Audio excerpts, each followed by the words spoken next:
Welcome back to the Independent Republican Mike Graham right here at Talk TV. We are the place to get the whole truth and nothing but the truth, because the man who tells us like it is, independent statistician, our favourite statistician indeed, Mr. Jamie Jenkins down in Wales. Jamie, very good morning to you. Good morning to you, Mike. Before we go into the kind of the main stuff, I think Ant and Dec have won the TV award the last 20 years. But I think you and Kev now with the new Saturday night show might be in the run-in to. Well, listen, how fun would that be? I've never won an award. I've never expected to be ever given one, and I'm pretty much prepared never to ever get one in my life. But you never know. We don't exactly tick all the boxes for them, do we? But my first question to you is how are you managing to avoid getting the monkeypox?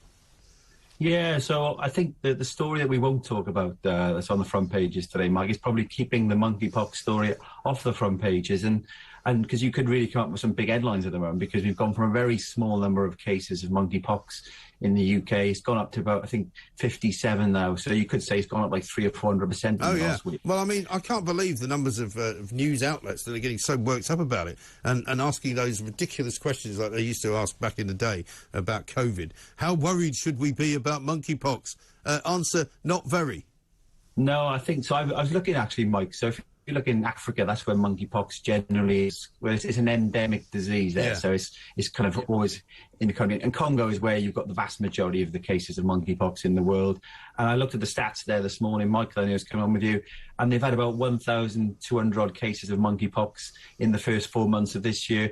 But if you compare that to this time last year, it's pretty similar. It's actually slightly lower. So it's not a case that monkeypox is kind of growing and spreading in Africa and that's spilling over to the rest of the world. That would be more of a concern, obviously, if you were seeing exponential growth in Africa, but we're not. So I think what we're seeing is kind of what people have been talking across the different media, Mike. We have seen these cases. Remember, now we're looking for them as well. That's one of the reasons why you find more cases. Well, that's it. I mean, I'm pretty sure that over the course of my lifetime, we've had all sorts of outbreaks of things like avian flu or, you know, some other form of flu that comes in every winter, slightly different species of flu. We've had outbreaks of cholera that have happened in different countries and sometimes have spread because people have flown places. I remember a woman flying into Heathrow a few years ago from, I think, New Delhi, who had the plague, you know. But people don't, you know, you don't go running around shutting everything down, going, oh my God, we're all going to get the plague. Well, because you're not. No, of course not, Mike. And even Ebola is still kind of transmitting. Yeah, I mean, I don't fancy Ebola much, but I mean, I don't think I've got much chance of getting it, to be honest. No, and with the monkeypox virus, Mike, actually it's totally different to COVID. Even the health experts have been going on the BBC saying it's pretty, you know, the risk is pretty low. It is much, much difficult to spread compared to COVID. You kind of need that very close person-to-person contact, whether or not you're kind of touching clothing or touching the blisters. I suppose there's one difference which is quite clear for us in terms of this, is you pretty much know you would have got it because you get all these blisters on you, rather than COVID, where you're sometimes not sure if you got COVID unless you got a test. Oh, I think loads of people have had COVID without really knowing. I mean, we were laughing earlier on in the week about Nicola Sturgeon, not because she has COVID, because that would be cruel, but because she actually tested herself and discovered that she had it. And everyone's going, who does that anymore? I mean, even the schools have stopped doing that.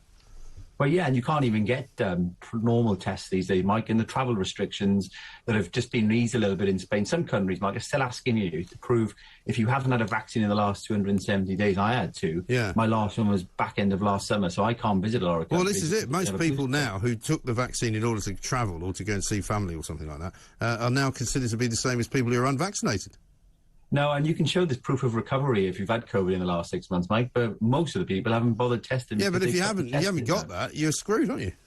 No, indeed, Mike. But so, yeah, monkeypox, I would say, don't panic. The more worrying, I think, Mike, still this cost of living crisis is. So I put a tweet out this morning.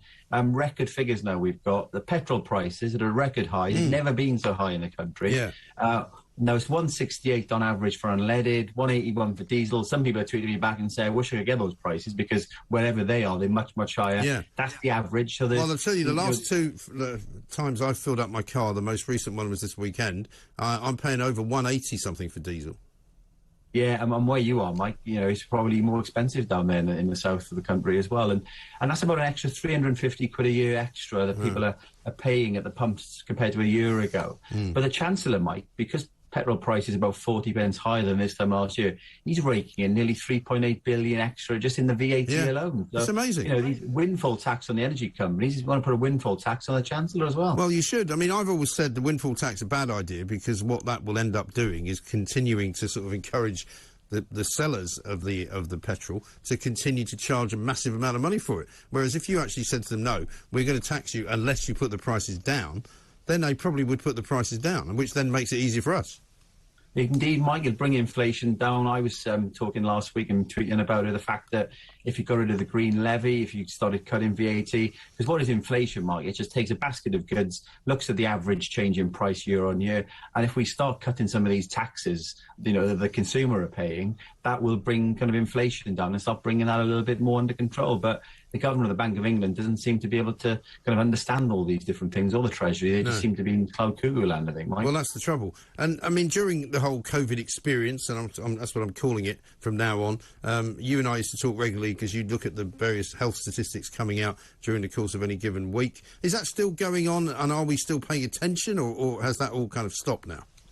Well, we don't really pay much attention to the daily figures now, Mike, because people, as you know, aren't going forward for tests, and because people have Omicron is so much more transmissible. People still quote on Twitter, Mike, how many deaths have occurred within 28 days of a positive COVID test, right, which those figures kind of become unfit for purpose about 6-7 months ago. But we do get the ONS figures every week on deaths linked to COVID. They're falling, Mike. The most recent figures came out this morning, and about 96% of the deaths that occurred in the most recent week were not related to COVID at all. You know, so when you start looking at the figures, COVID infection rates have been coming down as well. So we eased all the restrictions, started going into that living with COVID plan, and since doing that, infections have started coming down. Mike, I'll probably be on with you in September, October, because The Guardian will write a story that infections are starting to go up because obviously it's a respiratory virus.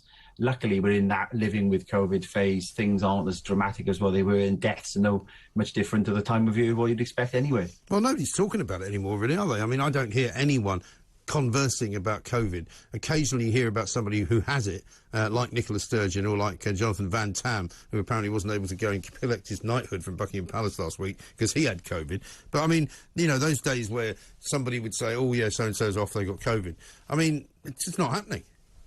It's not happening, Mike, but I can guarantee I'll be speaking to you come October, September time, October, November, when we go into the winter, because I have not seen any plan from the NHS as to how they're going to cope this winter. Because we know the NHS always say NHS is overrun every winter. We know that. I've seen no plan that if infections start going up and patients start going into hospital with COVID, not specifically because of it, what are they going to do? And it's going to get the usual scare tactics, Mike. They're going to say hospitals are overrun with patients who are coming in, having tested positive for COVID during this respiratory virus season.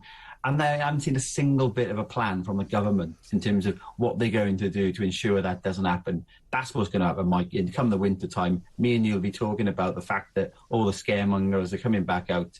That's my prediction. Yes, I wouldn't be at all surprised because, again, you know, we could go back 10, 20 years to every single story that appeared in one way, shape or form, either in Daily Mirror or indeed The Guardian, as you say, or The Observer, in which they would say that the NHS is facing another winter crisis. You know, literally nothing has been done to make the NHS better. In fact, if anything, the NHS is now in worse shape than it was even this time last year because we're being told that more and more people are working from home, fewer and fewer people are actually still at the sharp end of the hospitals. A lot of the hospitals empty because they haven't got anybody to bring in because they don't like bringing people in, people waiting outside in ambulances. I mean, the whole thing's a shambles. No, I saw a story yesterday, Mike, as well, somebody recommending that consultants work from home. Yes, right. And get the clerical staff to do all the cancer scans. Yeah, and then great. Just look at the image. Basically, if they're going to do that, you may as well outsource people who are going to look at the images to India or kind of Australia or wherever all the doctors are in terms of these days. Well, I mean, you're now basically told to look after yourself. We had a guy called in yesterday. He said he wanted to get a repeat prescription. The people at the doctor's surgery said, that's fine, but before we send you that, how about you do yourself a blood pressure test? And he's like, well, I haven't got a blood pressure machine. You know, they're not even doing that anymore. No, your show has become the official opposition to the government on the NHS over the last few years. Yeah. You know, Labour are talking about things we won't talk about this morning, but it's just bonkers that the Labour aren't really capitalising on some of this. I suppose part of the problem, though, Mike, is I live in Wales, as you know, just as much of a problem over here. And who runs it? Welsh Labour. It doesn't seem to be, whichever colour or every party takes over this NHS, it just seems to be the same problem. And I think one of the things, Mike, you've been bang on over the last couple of years is that no other country in the world adopts what we do in the UK. No. So, you know, if nobody's copying what we do, surely that's the kind of a highlighting there that you wouldn't do what you would currently doing in the UK if you were starting again from scratch, would you? No, you absolutely wouldn't. And how is Mr. Drakeford these days? What's he up to? So last week, Mike, he flew over to Oslo, and he was over there talking to the Norwegians about climate change. And obviously, having flown there? Well, exactly, he would have flown over there.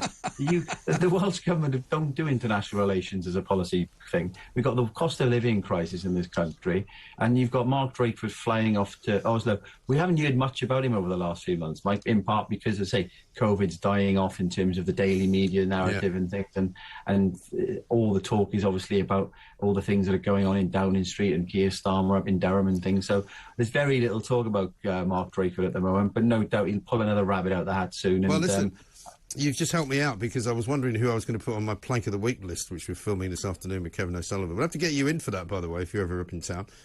We might like to have you on Plank of the Week, but I think we could nominate Mr. Drakeford for his little trip to Oslo to save the climate. What a brilliant idea.